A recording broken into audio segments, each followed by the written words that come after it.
It's arguably the best roster in college football. We talk Georgia football with Palmer Thoms from Dogs 247 Sports, breaking down the offense and the defense entering 2021. Please like the video, share the videos out on social media if you enjoy the content. And we are breaking down personnel units. So this is something that all college football fans should dig into as we head toward fall camp of 21. Palmer, how's it going today?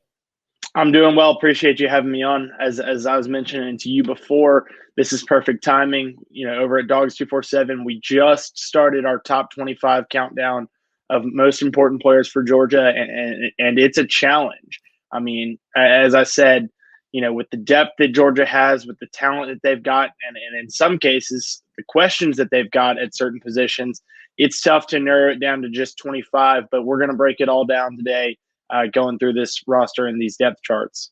There are definitely guys second and third level on the Georgia roster who are the 25 best in the country, but they just can't get on the field as much as they would elsewhere, and the stats are going to be compromised that way. But if it all fits together, it's going to lead toward a championship, and that's what Kirby Smart is aiming to do, not necessarily boast statistics across the board. All right, let's start at quarterback. You can only get one guy in the field at a time, and that's most definitely JT Daniels coming off that stretch that started with the Mississippi State 400-yard effort, 10 touchdowns, 2 picks, 67% completion percentage. Your thoughts about his development and what you expect from him this year? Yeah, with what Georgia saw at the quarterback position last year, I think Georgia fans only want to see one quarterback on the field. I think the only time that they would want to see someone different would be, you know, Brock Vandagriff or Carson Beck in mop-up duty and developing them towards, you know, what life after JT Daniels could look like. But in terms of 2021, it is going to be the JT Daniels show. I expect him to take a big leap forward, but there's certainly those around the program that, you know, are questioning how much of a leap can he take? How much more is there for him to grow? I think that's going to be really interesting to see, and I think we're going to get a lot of answers on that, you know, week one against Clemson. You know, he's got talented weapons around him in terms of wide receivers that return. He does lose his top option in George Pickens, but he's started to develop some chemistry with some other guys in that room that will break down. You know, the one thing that stood out to me in Daniels' 4 games is just how much the downfield passing improved for Georgia. You know, I think when Stetson Bennett was in there, even DeJuan Mathis as well, you saw a lot of underneath routes, you know, throws that were, you know, 5, 10, 15 yards downfield. JT Daniels was stretching it out, and he's got, you know, former 5-star quarterback, was the number 1 quarterback in his class before he reclassified and ended up being number 3 behind Justin Fields and Trevor Lawrence, which is, you know, nothing to be ashamed of. But, you know, I think with the talent that he's got, the arm talent that he's got, you know, with the comfort levels that he should have in this offense, a second year under offensive coordinator Todd Monken, comfort with his knee, you know, being even further removed from a major knee injury and surgery to fix that. You know, I think that he should be very comfortable in the role that he's got. And I've mentioned it on here before, it's not often that Kirby Smart will come out and name a starting quarterback. Didn't even do it with Jake Fromm and Justin Fields. Didn't even do it the next year when it was Jake Fromm and Stetson Bennett. But this year, Kirby Smart has come out and said, JT is our guy. He did this ahead of spring practice, during spring practice. JT is our guy. He's going to be the starting quarterback, which is not a surprise to anyone, especially with what you saw last year and what, you know, how much better the offense looked and more comfortable the offense looked with Daniels at the helm. But I certainly think that, you know, there is a lot of room for JT Daniels to grow and help. You know, this offense is going to come and go with JT Daniels. You know, I'm not giving away, you know, too many surprises here, but JT Daniels is going to be Georgia's most important player. He's going to be number 1 on that list for me because I think if you look at, you know, just the struggles that Georgia had at that position and then the answers that Daniels provided, if you were to see him go down, and I don't think that there would be as much of a drop-off this year as there was last year. I think, you know, Stetson Bennett would be I've mentioned it on here before. If JT Daniels' helmet pops off, if he goes down in the middle of a game, Stetson Bennett is probably your guy.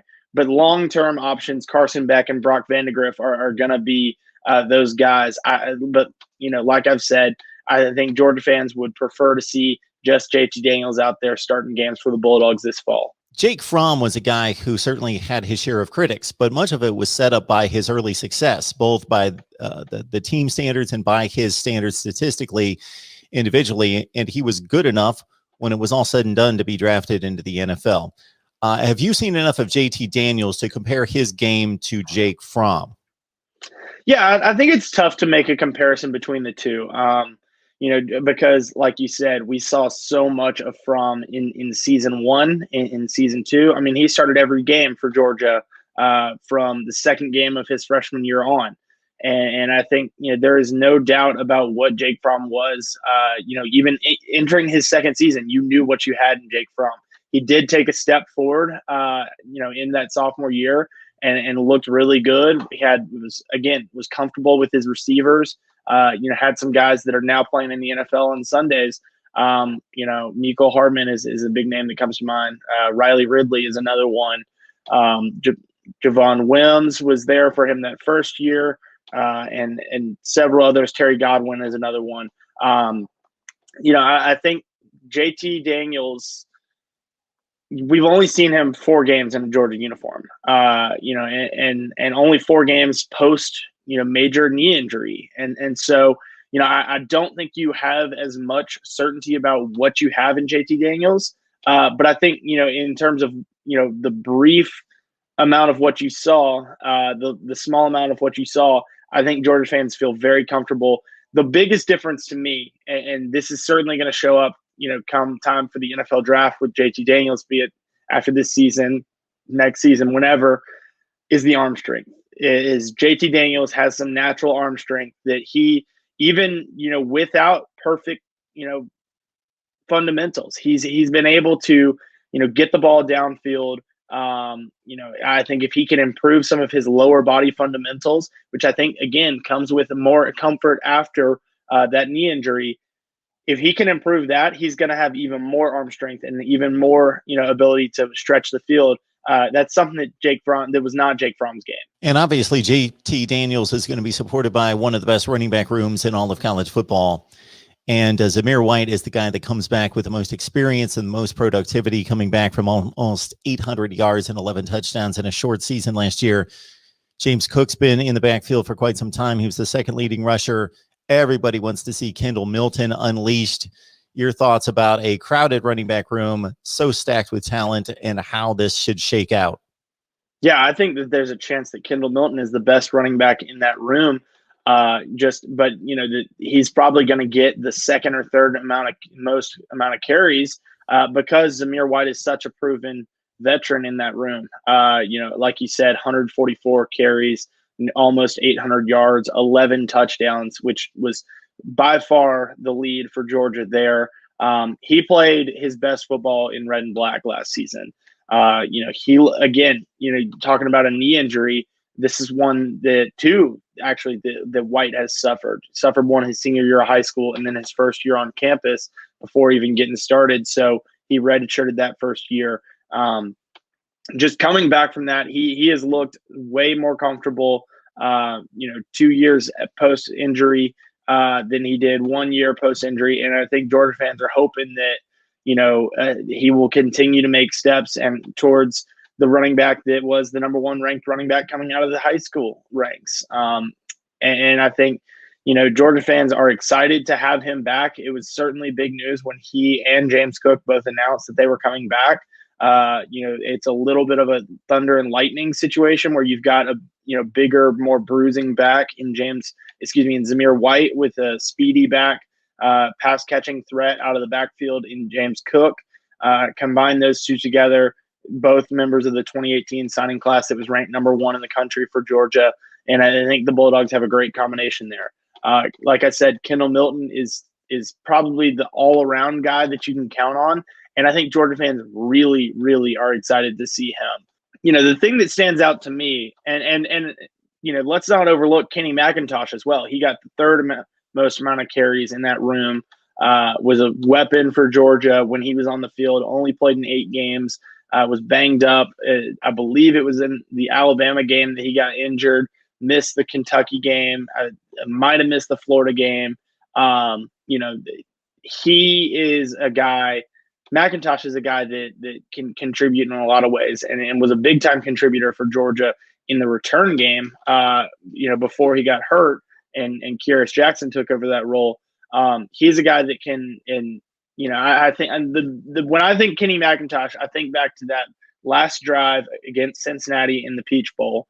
JT Daniels, was looking downfield to find the big play, but consistently found his check down in Kenny McIntosh, who picked up yards after the catch and set up that game-winning field goal for Jack Podlesny.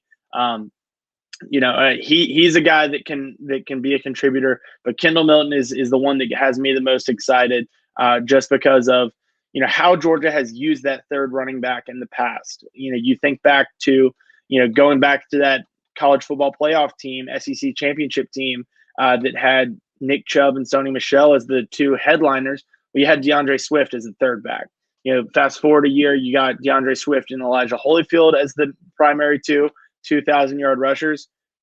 You had Brian Herrien right there. Then the next year you've got Herrien and Swift. Well, then you've got Zamir White, and James Cook has always been in the mix those last 3 seasons. So, I think this past year, you had 2 younger guys that were playing that third running back role in a sophomore in McIntosh and a freshman in Milton. I think, with the return of Cook and White as the 2 headliners, there's a lot of excitement for what more veteran guys can do in that third running back role, having Milton, who's a sophomore, and McIntosh, who's a junior, play that position.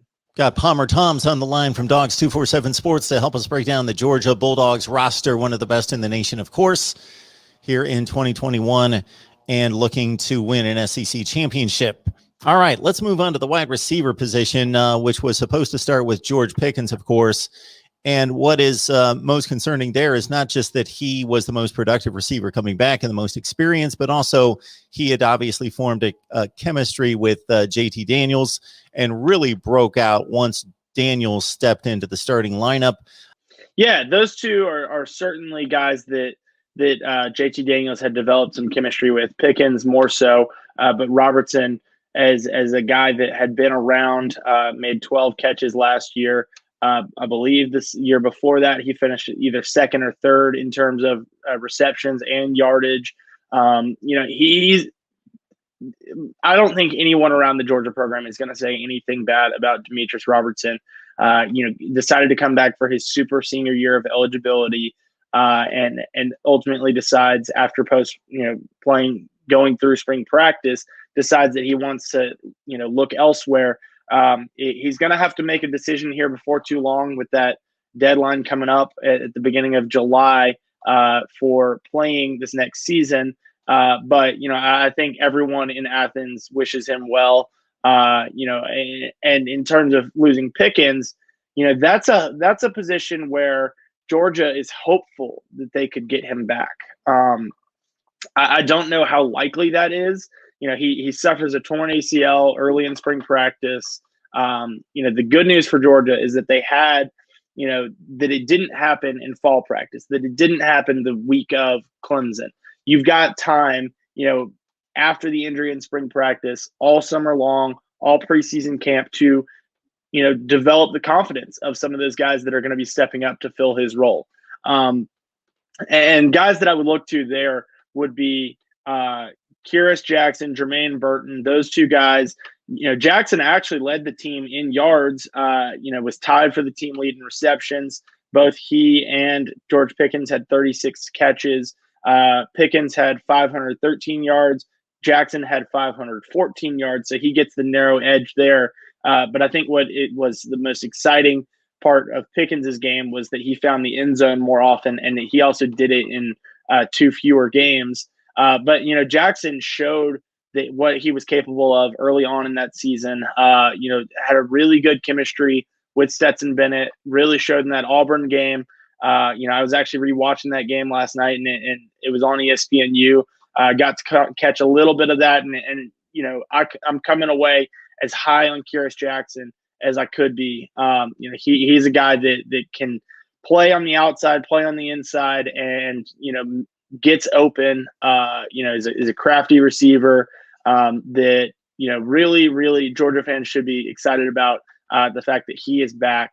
Jermaine Burton, you knew that he was going to be back. He was just a freshman last year, but had 27 receptions, 404 yards, 3 touchdowns. He's a guy that I think a lot of Georgia fans are looking forward to seeing a second year in this offense and looking at as a potential breakout guy. He had his biggest game came against Mississippi State in JT Daniels' debut. It was one of the biggest games by a Georgia wide receiver in a long time. He had 197 yards on 8 catches and 2 touchdowns, which is certainly impressive. And I think Georgia fans are really hoping to see that chemistry between Burton and Daniels continue to grow. I think the guy that Georgia fans might be most excited about in this receiver room is a new guy, Eric Gilbert. And you get him from LSU. We talked about it when the transfer news broke. But he is a guy that can step in with his big-bodied presence, former tight end that has played a lot in different roles where, you had him, you saw him as a traditional tight end, but you also saw him split out. He's going to be playing wide receiver for Georgia. That is known. It's going to be interesting to see the ways that Georgia uses him. I would imagine that they are looking to him as a replacement for George Pickens. And you may not have the speed that Pickens had, but Pickens, wasn't a burner. He wasn't going to blow by you. He was a 50-50 jump ball guy.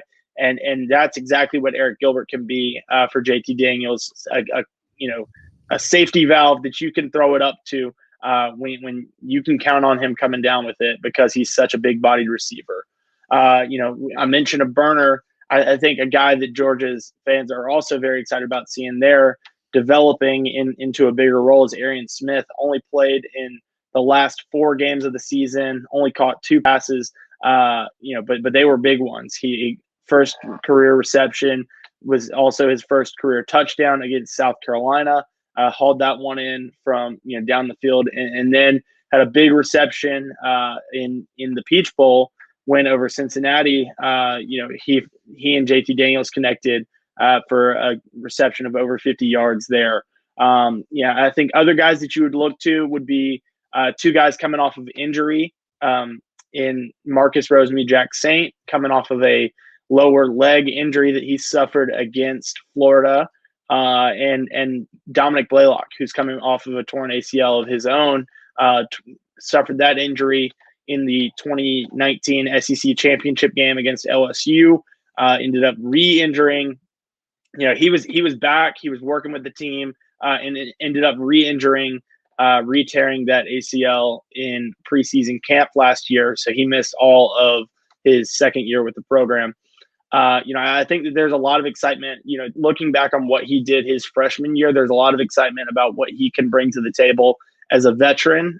You just got to see what he looks like post-injury. And then the last guy that I'll mention here would be Adonai Mitchell. He's a guy that really impressed during the spring. When Georgia didn't have Eric Gilbert to fill that George Pickens role, it was Adonai Mitchell that did. He's a true freshman coming in. He's a big-bodied receiver. And showed some of that chemistry that he's got with JT Daniels in the spring game, led the team in yards on G-Day. So I think that's Georgia feels very confident in what they've got with the receivers. I think there's certainly, some hope that they can open up the tight end room a little bit. With Darnell Washington, 6'7", 265 pounds. He can, he's a nice combination of a pass catching tight end with a run blocking tight end. You've got John Fitzpatrick, who's a veteran there, but he is more of a run blocker. And then I think there's also some excitement around true freshman, Brock Bowers, who out of California, who can kind of do it all. He's a dynamic guy in the passing game. Georgia used him quite a bit, sort of reminding me of the way that they used Isaac Nada when they had him in terms of the way they moved him around and stuff. So I think that there's a lot of excitement around this Georgia passing game, and especially when you've got a returning quarterback like JT Daniels. Gilbert caught 35 balls and 3 touchdowns at LSU last year. And you mentioned Darnell Washington, only 7 catches coming in, but just fresh out of high school as one of the top recruits in the nation at tight end, but for $166. So getting the ball downfield at the tight end position there. Palmer Tom's on the line, Dogs 247 Sports, breaking down Georgia's talented roster as we move to the offensive line. And certainly a position that Kirby Smart has been able to bring in players, and they've played many starts. They've been able to find offensive line combinations and haven't had to rotate guys in because they weren't stout up front. They've found guys that have logged just 30, 35 starts and then moved on to the NFL. So they have just formed one of the great offensive lines in college football over the last several years. 3 starters coming back as listed on the depth chart. Your thoughts about the way the line shakes out? Yeah, I think, when you talk the offensive line, it starts and it ends with Jamari Salyer. He is a guy that is going to determine the way that Georgia's offensive line looks, not only against Clemson, but down the stretch. I think he played left tackle last season, started every game but one there. And the one that he didn't start was the Peach Bowl game against Cincinnati, where he moved inside to guard, which is probably his more natural position. And I think Georgia would like to use him there. But in terms of, if you're going to use him at guard, if Jamari Salyer is starting at guard, it means that they've found someone that they feel very comfortable playing at left tackle. And, I think the bowl game was a part of that experiment process. They tried Xavier Truss there. They have tried a couple of other guys there throughout the spring. Talking with offensive line coach Matt Luke, he said it's about finding the best 5 guys. And Salyer is going to be a part of that best 5. In terms of a pro prospect, he like I said, he's more naturally a guard, but he's probably Georgia's, as of now, they've got tons of talent on that offensive line, 5-star tackles, feels like left and right. But as of now, Jamari Salyer is the best pro prospect that Georgia has on the offensive line. And so, if you see him at left tackle, that means, that he's the best option there, and that they'll have options at guard. They would, likely start Justin Schaefer, who's back for his super senior year of eligibility. At left guard, you would have Warren Erickson or Tate Ratledge at right guard. If you ended up with Salyer in at left guard, then you've got those 3 guys that I just mentioned, in Schaefer, Erickson, and Ratledge. They can compete for the right guard spot. Warren Erickson is another guy that, I mentioned him with the guard. He's another guy that can play multiple positions. He also has experience at center, started the last 2 games for Georgia there. So you could see him there, but you could also see Cedric Van Pran, former highly rated center out of high school. The only position that you really know what you've got with Georgia is at right tackle, and that's Warren McClendon. Started the last 9 games for Georgia at right tackle. He was a redshirt freshman, earned some All-American freshman honors. He's a guy that what you've got with him at right tackle. You feel very comfortable there. I think that there was some thinking that you could potentially try him at left tackle, and I think that they did that some during spring. But I would expect to see him at right tackle just to have as much continuity in terms of players playing positions that they are comfortable in. You put him at right tackle, you write that one in Sharpie, and you don't even think about it. It's kind of like that fantasy football player where you keep him in the lineup and you don't have to think about, am I taking him in, taking him out, keeping him in. What you've got with Warren McClendon at right tackle. In terms of the left tackle position, like I said, Salyer is certainly in the mix there. Xavier Truss has the most experience outside of Salyer. So if you're going to move Salyer into guard, Xavier Truss would be the guy that I would predict there. But you've also got former 5 stars in Broderick Jones and Amarius Mims.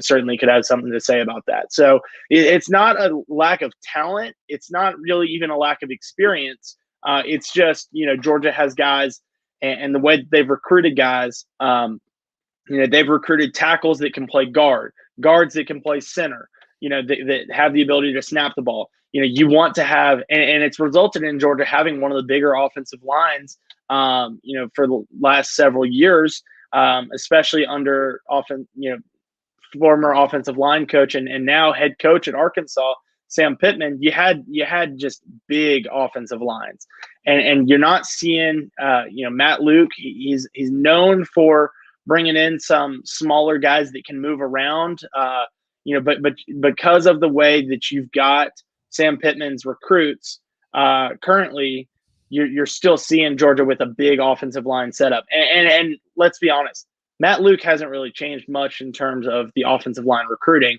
They bring in a massive offensive tackle in Mims. They've got other guys that they have lined up. It's like I said, it's not a lack of talent that Georgia has at offensive line. It's not even a lack of experience. It's a lack of continuity, and that's just something that you're going to have to develop. Hopefully, for Georgia's sake, that they started developing in the spring, but that you're going to continue to develop through the summer and into fall camp as you prepare for that week 1 challenge. I mean, probably the biggest challenge that Georgia will face, especially along the defensive line in Clemson.